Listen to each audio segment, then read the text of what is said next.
3 দিন পেরিয়ে গেলেও জাকসু নির্বাচনের ফল জানার অপেক্ষা শেষ হয়নি। কিছুক্ষণ আগে প্রধান নির্বাচন কমিশনার জানিয়েছেন সন্ধ্যা 7টায় জানানো হবে ফলাফল। জাহাঙ্গীরনগর বিশ্ববিদ্যালয়ে এই মুহূর্তে রয়েছেন আমাদের সহকর্মী আখলাকুর রহমান আকাশ। আমরা বিস্তারিত জানার জন্য সরাসরি যুক্ত হচ্ছে তার সঙ্গে। আকাশ, এখনো পর্যন্ত কতগুলো হলের ভোট গণনা শেষ হয়েছে?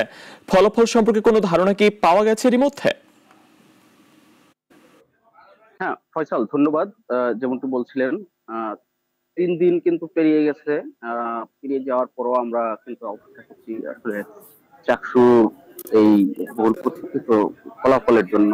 ইতিমধ্যে চিফ নির্বাচন কর্মকর্তা যিনি ডক্টর মনিরুজ্জামান, তিনি আমাদেরকে জানিয়েছেন মোটামুটি প্রায় ফলাফল গণনা শেষ পর্যায়ে রয়েছে।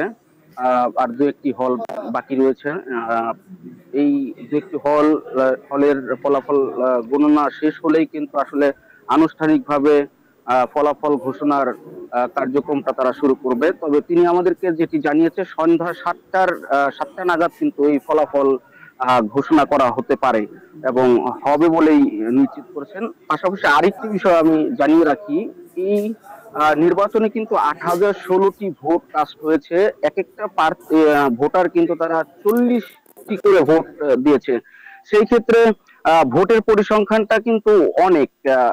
আমার কাছে মনে হয়েছে নির্বাচন কমিশন, নির্বাচন সংশ্লিষ্ট যারা রয়েছেন তারা কিন্তু ধারণা করতে পারে না এই বিপুল সংখ্যক ভোট হাতে গুনতে, ম্যানুয়ালি গুনতে কি পরিমাণ জনবল দরকার, কত বড় কক্ষ দরকার, সেটা অনুমান করতে পারেনি বিধায় কিন্তু এই দীর্ঘ একটা সময় আমাদের অপেক্ষা করতে হলো। তবে নির্বাচন কমিশন যেটি করেছে, যদি হলে হলে যে কেন্দ্রগুলায় ভোট পড়েছে সেই কেন্দ্র থেকে যদি তারা ভোট গণনা করে নিয়ে আসতো, সময়টা কিন্তু অনেক কম হতো।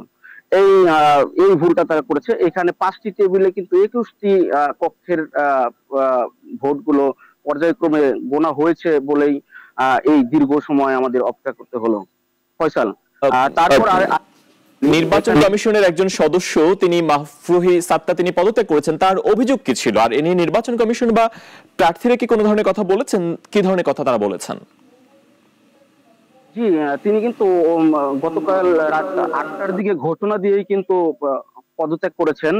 পদত্যাগের কারণ বলতে তিনি আমাদেরকে যে বিষয়টি জানিয়েছেন, এই নির্বাচন চলাকালীন যেই সকল অভিযোগগুলো পড়েছিল সেই অভিযোগগুলা কিন্তু তার দাবি ছিল এই অভিযোগগুলা সুরাহা করে তারপর ভোট গণনা করা হোক এবং ভোট গণনা করে ফলাফল সেটা দেওয়া হোক।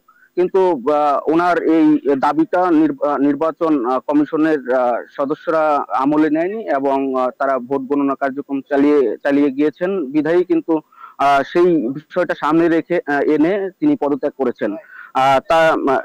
তবে তার পদত্যাগের বিষয়ে আনুষ্ঠানিক ঘোষণা পাওয়ার পরই কিন্তু এই নির্বাচনে ভোট গণনা কার্যক্রম চালিয়ে যাচ্ছেন না এবং নির্বাচন কমিশন কিন্তু ফলাফল দেওয়ার যে প্রতিশ্রুতি দিয়েছেন সেই ফলাফল দিবেন বলেই এখন পর্যন্ত তারা মত প্রকাশ করেছেন। সাধারণ ছাত্রছাত্রী যারা সাধারণ ভোটার বা যারা প্রার্থী রয়েছেন তারা এক্ষেত্রে ফলাফল ঘোষণা এর মধ্যে দীর্ঘ সময় পার হয়ে গেছে, আজকে সন্ধ্যা 7টা যে ঘোষণা করা হবে বলছে, সেটাকে ঘিরে কোনো ধরনের অপ্রীতিকর কোনো পরিস্থিতি তৈরি হবে কিনা এমন কোনো সম্ভাবনা বা শঙ্কা কি আপনি করছেন? দেখেন, আমরা সাধারণ শিক্ষার্থী এবং যারা প্রার্থী রয়েছেন তাদের সাথে আমরা কথা বলেছি। কথা বলে যেটি জানতে পেরেছি এবং নিজের চোখেও দেখেছি, এই প্রার্থী এবং ভোটারদের কিছু অংশ কিন্তু এখনো নির্বাচন কমিশন অফিসে, যেখানে ভোট গণনা করা হচ্ছে তার পাশে কক্ষে তারা কিন্তু বসে আছেন এবং ছড়িয়ে ছিটিয়ে অবস্থান করছেন।